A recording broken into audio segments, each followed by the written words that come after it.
अब हमने अपनी रिक्वायरमेंट के हिसाब से तो बाइक्स ले ली, लेकिन इसमें एक बहुत बड़ा फैक्टर ये भी है कि बहुत सारी और भी बाइक्स है जो हमने नहीं ली। तो उसका क्या रीज़न था, ये भी बताइए। आई थिंक रीज़न एज हमने पहले डिफाइन किया है कि पर्पस क्लियर होना चाहिए और रेंज बहुत है। आज आप 2 लाख रुपए से लेके आप 20 लाख रुपए तक, 25 लाख रुपए तक की आप बाइक्स खरीद सकते हैं और हर एक के अपना अपना एक DNA है।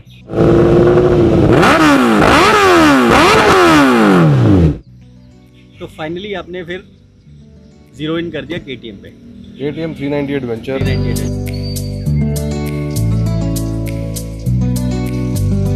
मुझे एग्जैक्टली आज 1 महीना हो गया है। हाँ, और अच्छा। मैंने इसको आज 820 किलोमीटर चला चुका हूँ ओके। 4 हफ्ते में। कोई आई थिंक संडे हमने मिस नहीं किया है। हाँ।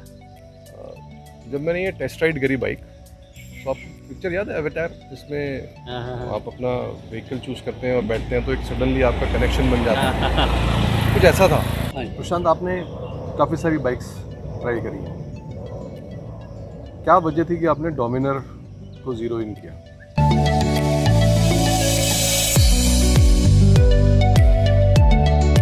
या देखिए, हर किसी का सपना होता है एक अपग्रेड करने का। और जब मैंने 650 चलाई, मेरी अकीला प्रो 650 जो है, उसमें मैंने 200 प्लस की भी स्पीड अचीव करी। और being a cruiser it was so nice and smooth कि उसके आगे मुझे लगा ही नहीं कभी कि I need to upgrade to a better super bike. मुझे उसमें कमी लगी। तो एक तो मेरी हाइट वेट के हिसाब से मुझे लगा कि यार अगर मुझे टूरिंग करनी है, मैंने उस पर भी टूरिंग करी है, 300 400 किलोमीटर उसको एक दिन में चलाया है, लेकिन वो स्मूथ हाईवेज़ पर या स्ट्रेट रोड्स पे तो बहुत बढ़िया है। लेकिन जब हिल्स की बात आती है या थोड़ी कच्ची रोड्स की बात आती है, ख़राब रोड्स की बात आती है, तो मेरे को हमेशा से ये लगता था कि यार ये उसकी मैन्यूवरेबिलिटी जो है ना, वो बहुत बड़ी प्रॉब्लम है।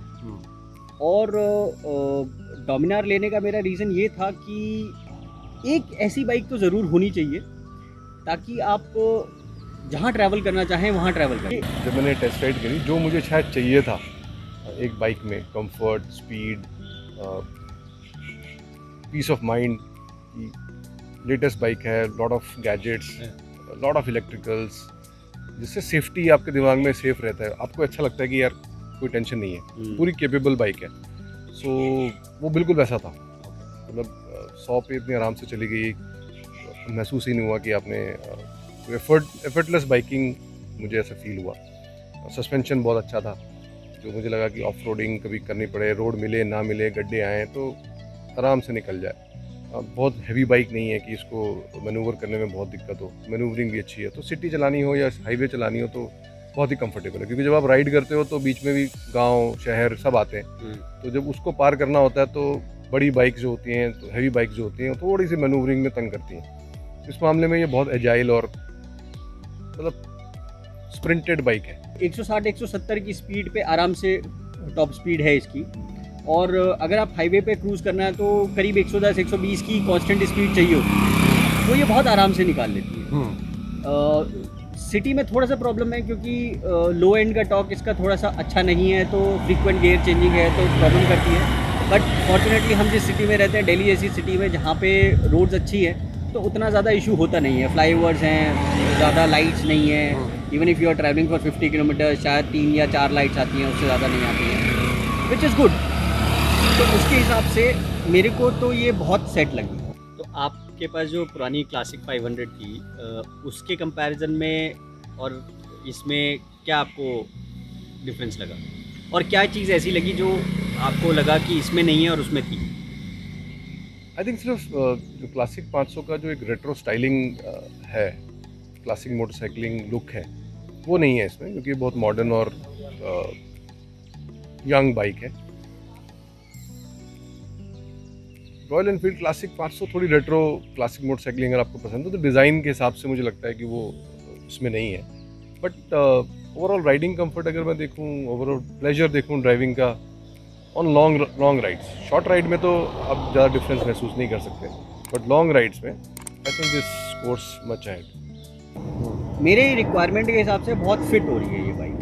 तो Value for इसलिए सिर्फ वैल्यू फॉर मनी नहीं, मेरी जो रिक्वायरमेंट थी, मैंने ये बाइक ली थी ये सोच के कि यार मेरे को लेह लद्दाख अगर करना है तो मैं किस बाइक पे करूँगा, और उसी बाइक पे क्या मैं बॉम्बे गोवा भी कर सकता हूँ। तो मेरे को एक ही बाइक समझ में आई। थोड़ा ये था कि हाँ वेट इसका थोड़ा सा ज़्यादा लगा या वो सब है, ये सुनने में आया था, क्योंकि तब तक मैंने ऑनेस्टली इतना एक्सपीरियंस नहीं किया था बाइक को, ये था।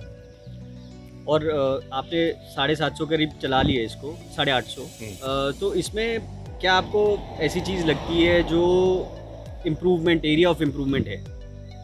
जो मुझे एक कमी इसमें महसूस हो रही है कि जब आप लो सिटी में आप चलाते हैं तो गियर शिफ्टिंग बहुत फ्रीक्वेंट है, और अगर थोड़ी सी भी आपकी आरपीएम स्पीड लो होती है तो गियर इमीडिएटली चेंज करना पड़ता है। अनलाइक रॉयल एनफील्ड क्लासिक जिसमें लो एंड टॉर्क काफ़ी अच्छा है, तो आप अगर हायर गियर पे हैं और स्पीड लो भी होती है तो गाड़ी खींच जाती है। वहाँ ये थोड़ा सा मुझे लगता है कि ये भी लैग करती है।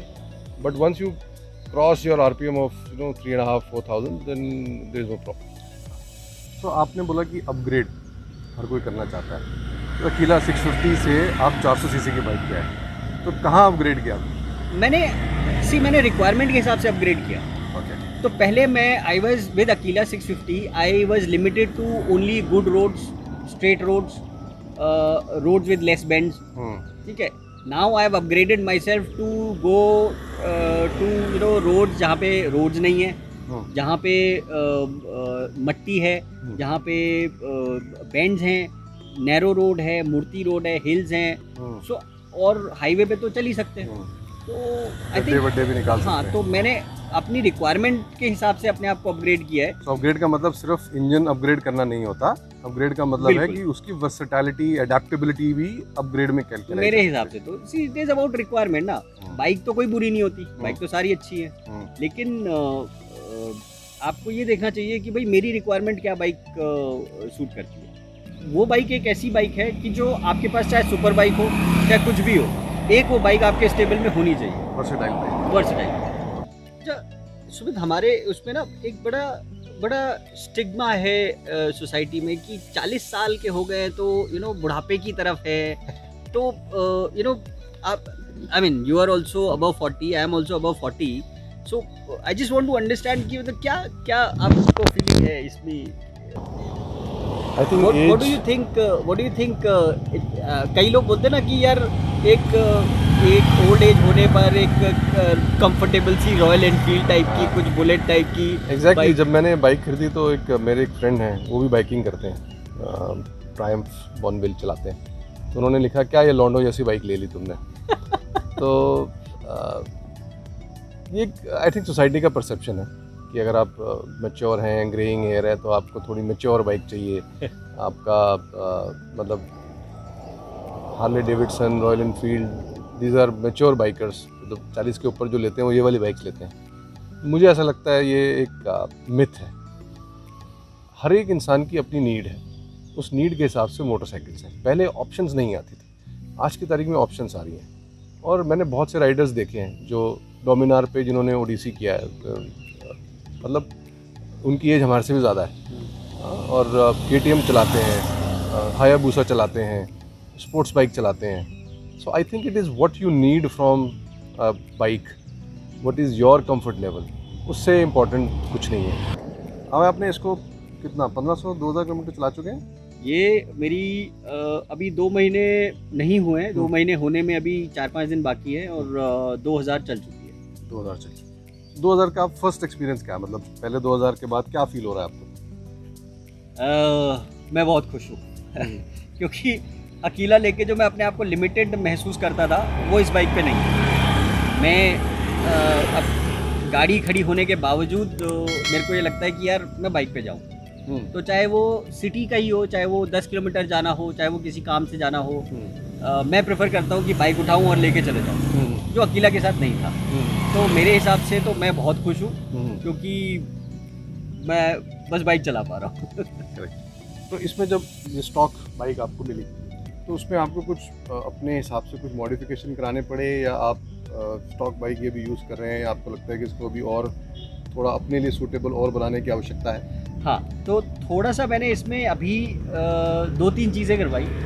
तो एक तो इसका सीटिंग थोड़ा सा फॉरवर्ड सेट था, तो हैंडल बार की वजह से तो मैंने हैंडल बार रेजर्स लगवाए इसमें।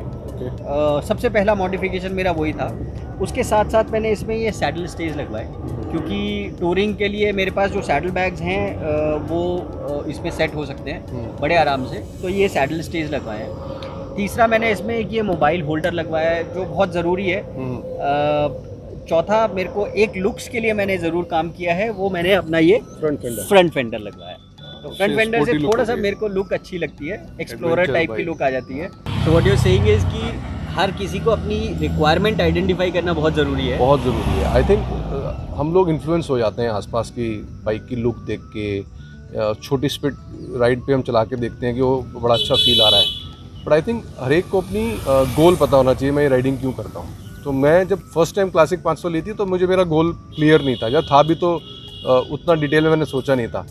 थंडरबर्ड आती थी बट मुझे वो शक्ल उसकी पसंद नहीं आ रही थी कि यार ये तो बड़ी मतलब अंग्रेज़ी सी बाइक लग रही है, इसमें वो फील नहीं है, रस्टिक फील नहीं है। तो ले ली मैंने रस्टिक फील, लेकिन रस्टिक फील के बाद रस्टिंग एक्सपीरियंस भी रहा। एक मेरे को बस इसमें विंडशील्ड करवानी है और क्रैश गार्ड इसके चेंज करवाने हैं। मतलब ज़्यादा कुछ आवश्यकता नहीं है चेंज कराने की, ऑलमोस्ट स्टॉक कंडीशन में है। माइनर मॉडिफिकेशन जो कि चाहिए होती है टूरिंग के लिए, वो मॉडिफिकेशन नहीं कहूँगा मैं, उसको एडिशन कहूँगा एक्चुअली। हाँ। क्योंकि बाइक आप बिना किसी मॉडिफिकेशन के भी चला सकते हैं, कोई दिक्कत नहीं है। लेकिन जैसे मैंने कहा कि रिक्वायरमेंट अगर लॉन्ग राइड की है और आपको सामान कैरी करना है तो सैडल स्टेज ज़रूरी है।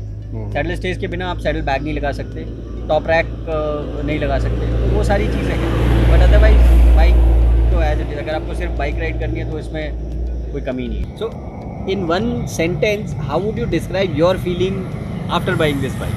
See, my feeling is joy. मतलब I feel so good driving this, because whether I am driving past city or I am driving on highways, हमने काफ़ी लंबी लंबी राइड्स कर ली हैं इस पर। आई थिंक कंफर्ट बहुत है।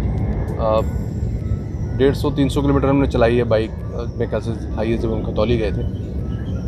मुझे कोई ऐसी फटीग महसूस नहीं हुई, और मुझे याद है इतना ही राइड हमने गढ़गंगा की रॉयल एनफील्ड पे की थी। सो वापसी आते हुए मतलब मुझे लग रहा था किसी तरीके से मैं घर पहुंच जाऊं, क्योंकि मैं इतना थक गया था उसको चलाते हुए। सो ये एक बहुत बड़ा डिफरेंस है। इंजन बहुत रिफाइंड है, स्मूथ जो फीलिंग आती है ड्राइव की वो अलग ही है।